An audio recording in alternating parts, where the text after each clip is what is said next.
വീണ ജോർജിനെതിരെ KSU പ്രവർത്തകരുടെ കരിങ്കൊടി പ്രതിഷേധവുമായി ബന്ധപ്പെട്ട വലിയ അക്രമ സംഭവമായി CPM പ്രചരിപ്പിച്ചു.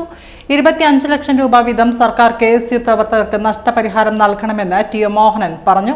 ഫെബ്രുവരി 22-ന് നടന്ന സംഭവത്തിൽ കഴിഞ്ഞ ദിവസമാണ് മൊഴി നൽകിയത്. നാടകമാണ് മന്ത്രി നടത്തിയത്. രണ്ടാഴ്ചയിലധികം KSU പ്രവർത്തകരെ നിയമരഹിതമായി കസ്റ്റഡിയിൽ വെച്ചു. എൻ ഷംസീർ സ്പീക്കർ എന്ന നിലമറന്നാണ് പ്രവർത്തിച്ചത്. നാട്ടിൽ കലാപമുണ്ടാക്കാൻ CPM നേതാക്കൾ ശ്രമിച്ചുവെന്നും TO മോഹനൻ പറഞ്ഞു. കുന്തിലും തള്ളിലും പെട്ടാണ് പരിക്കേറ്റതെന്ന് മന്ത്രി വീണ ജോർജിന്റെ മൊഴിയുടെ അടിസ്ഥാനത്തിൽ സർക്കാരിന്റെ ഭാഗത്തുനിന്ന് നഷ്ടപരിഹാരം നൽകണം. 25 ലക്ഷം രൂപ വീതം പ്രവർത്തകർക്ക് നഷ്ടപരിഹാരം നൽകണമെന്നും TO മോഹനൻ പറഞ്ഞു. വധശ്രമ കേസ് പോലീസ് അന്വേഷിച്ചു, വിഷ്വൽസ് CCTV ഒക്കെ നോക്കി, എവിടെയും ഒന്നുമില്ല. ഏറ്റവും ഒടുവിലായി മന്ത്രി തന്നെ വെളിപ്പെടുത്തിയിരിക്കുന്നു, അവിടെ ഉന്തിലും തള്ളിലുമാണ് എനിക്ക് പരിക്ക് പറ്റിയത് എന്ന് വെച്ചാൽ അവിടെ 30ഓളം പോലീസുകാരുണ്ടായിരുന്നു, മന്ത്രിയുടെ ഗൺമാൻ ഉണ്ട്. അപ്പൊ മന്ത്രിയുടെ ഗൺമാൻ കൊടുത്ത മൊഴി തന്നെ വാസ്തവത്തിൽ നിയമവിരുദ്ധമായ കാര്യമാണ്, നിയമത്തിന് നിരക്കാത്തതാണ്, നീതിക്ക് നിരക്കാത്തതാണ്.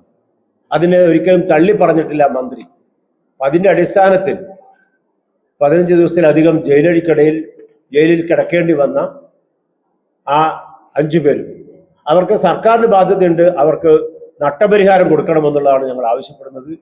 25 ലക്ഷം രൂപ വീതം ഓരോ ആളുകൾക്കും നഷ്ടപരിഹാരം കൊടുക്കണം ഞങ്ങൾ ആവശ്യപ്പെടുകയാണ്. നമുക്കറിയാം 1993-ൽ നമ്പിനാരായണന്റെ പേരിൽ അദ്ദേഹത്തെ അന്യായമായി അറസ്റ്റ് ചെയ്ത് ജയിലിലിട്ടു, കോടതിയിൽ പോയി. അവസാനം ഒരു ദിവസം 1 ലക്ഷം രൂപ വെച്ചിട്ടാണ് അദ്ദേഹത്തിന് നഷ്ടപരിഹാരം കൊടുക്കാൻ പറ്റുന്നത്. അത് അന്നാണെങ്കിൽ ഇതിന്ന് 2025-26 അതിനനുസരിച്ച് 25 ലക്ഷം രൂപ വീതം നഷ്ടപരിഹാരം കൊടുക്കണം. ഇത് സംബന്ധിച്ച് ചെയ്ത തെറ്റാണ് എന്ന പൂർണ്ണമായ ബോധ്യമുള്ളത് കൊണ്ട് മന്ത്രി അതിനകത്ത് കുറ്റക്കാരിയാണ്, മന്ത്രിയുടെ ഗവൺമെന്റ് കുറ്റക്കാരിയാണ്. ആ നിലയിലുള്ള case Kannur judicial first class magistrate കോടതി നമ്പർ 2-ൽ ഞാൻ തന്നെ അന്ന് ബോധിപ്പിച്ചിട്ടുണ്ട്. ആ കേസിന്റെ തെളിവെടുപ്പ് ഉൾപ്പെടെയുള്ളവ നടന്നുകൊണ്ടിരിക്കുകയാണ്. അതിന്റെ തുടർ നടപടികൾ ഉണ്ടാകും. കഴിഞ്ഞ ദിവസങ്ങളിലൊക്കെ തന്നെ സാക്ഷികളെ വിസ്തരിച്ചിട്ടുണ്ട്.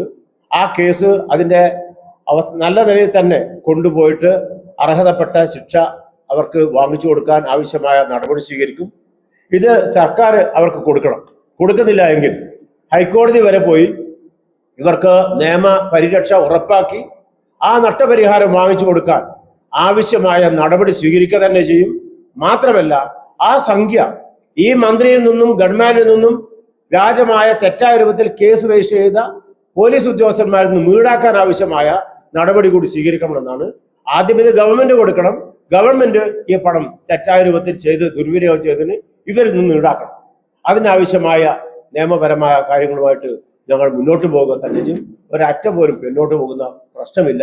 ഇതിനകത്ത് വിജയം കാണുന്നത് വരെ നിയമ പോരാട്ടവുമായിട്ട് മുന്നോട്ട് പോകും എന്നതാണ് സൂചിപ്പിക്കാനുള്ളത്. കേരളത്തിൽ ഇപ്പോൾ ഏതായാലും തെരഞ്ഞെടുപ്പ് നടന്നു. ആ തെരഞ്ഞെടുപ്പിന്റെ റിസൾട്ട് വരാൻ നിൽക്കുകയാണ്. ഇവരെയൊക്കെ തന്നെ ജനങ്ങൾ ശിക്ഷിച്ച് കഴിഞ്ഞു. മന്ത്രി ഉൾപ്പെടെയുള്ള വീണ ജോർജിനെയൊക്കെ ജനങ്ങൾ ശിക്ഷ വിധിച്ചു കഴിഞ്ഞു. അത് ജനത്തെ അറിയിക്കുന്ന തീയതിയാണ് ഈ വരുന്ന